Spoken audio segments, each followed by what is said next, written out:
बादशाह बनून गेला. अखंड विश्वाला शांतीचा आणि क्रांतीचा संदेश देणारे महाकारुणिक तथागत भगवान गौतम बुद्ध. काशी जाते मथुरा जाते तीनों समय तुम नहाते, अरे पाणी से क्या पाया मेंढक तो पाणी में सोते. या शब्दात समाजाचा माथा ठिकाणावर आणणारे महात्मा कबीर. अहत तंजावर तहत पेशावर अवघा मुलूक आपला असं म्हणत ज्या पित्याने आपल्या पुत्राला साथ घातली आणि महाराष्ट्राच्या मराठवाडा मातीमध्ये स्वराज्य उभं करून दाखवून दिलं. स्वराज्य संकल्पक शहाजीराजे भोसले.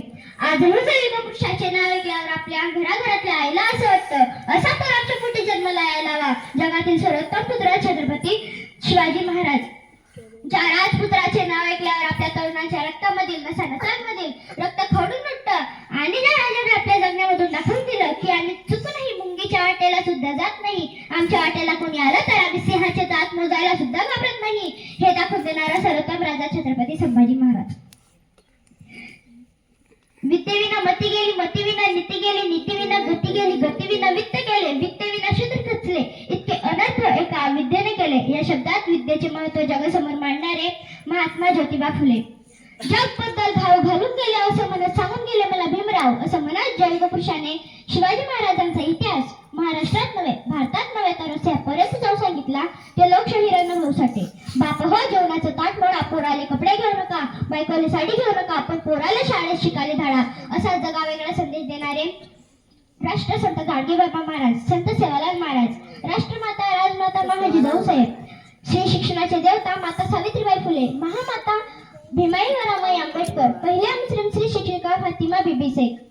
मी प्रथमतः आणि अंतिमतः भारतीय आहे आणि भारतीयच राहणार असं म्हणत जयगुपुषाने भगवे, हिरवे, निळे, पिवळे असे सर्व झेंडे बाजूला सरत तिरंग्याला सर्वोच्च स्थान दिले. असे भारताचे महान सुपुत्र, ज्ञानाचे प्रतीक असलेले भारतीय घटनेचे शिल्पकार महामानव डॉक्टर बाबासाहेब आंबेडकर यांच्यासह महापुरुषांना, युगपुरुषांना, महामातांना प्रगती सावळे त्रिवार अभिवादन करते. डॉक्टर बाबासाहेब आंबेडकर यांच्या जयंतीनिमित्ताने आपल्या सर्वांनी उपस्थिती दिली त्याबद्दल मी सर्वांचे मनापासून आभार मानते. डॉक्टर बाबासाहेब आंबेडकर यांच्या घरातील आर्थिक परिस्थिती अत्यंत गरिबीची होती. तालुक्याच्या ठिकाणी डॉक्टर बाबासाहेब आंबेडकर हे 10वीची परीक्षा देणार होते. रामजी बाबांनी विचार केला की आपली परिस्थिती सर्व कुटुंबाला तालुक्याला घेऊन जाण्यासाठी नाही, म्हणून त्यांनी सर्व कुटुंबाला घरीच ठेवले. डॉक्टर बाबासाहेब आंबेडकर यांना घेऊन ते तालुक्याच्या ठिकाणी एका भाड्याच्या खोलीत परीक्षा होईपर्यंत राहू लागले. एके दिवशी बाबासाहेब पेपर देऊन आले, जेवायला बसले. त्यांनी रामजी बाबांना विचारले, बाबा तुम्ही नाही जेवत का? यावर रामजी बाबा म्हटले, आधी तू जेवून घे नंतर मी जेवण करेन. असे रोज होऊ लागले. बाबासाहेब पेपर देऊन यायचे, जेवायला बसायचे, रामजी बाबांना विचारायचे, बाबा तुम्ही नाही जेवत का? यावर रामजी बाबा म्हणायचे, आधी तू जेवून घे नंतर मी जेवण करेन. एके दिवशी डॉक्टर बाबासाहेब आंबेडकर यांच्या लक्षात ही गोष्ट आली की आपले जेवण झाल्यावर टोपलीमध्ये भाकरी शिल्लक राहत नाही तर आमच्या वडील काय खातात. त्याच्या मनात प्रश्न निर्माण व्हायला लागले.